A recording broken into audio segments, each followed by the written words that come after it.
In this video, I'm going to show you how to connect Monday.com to Claude. Now, first, you're going to have to go to Monday.com, and here inside your dashboard, you want to go to the top and click on Monday Marketplace.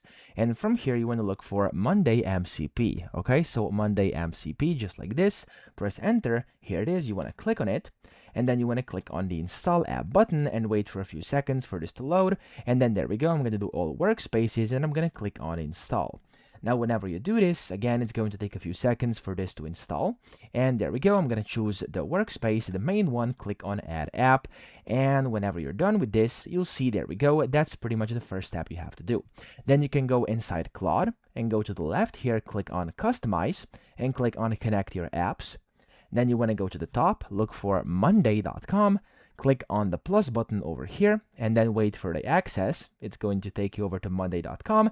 And then from here, when you sign into your account, you'll see that it's going to say authorize Monday MCP. Now, if you don't have Monday MCP installed, you won't be able to do this. But if you do, you're going to see that whenever you sign into your account.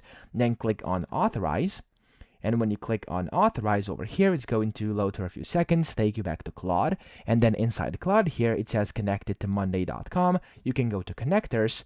As you can see, Monday.com is connected via web, and here I have the tool permissions, which I can change at any time if I wanna.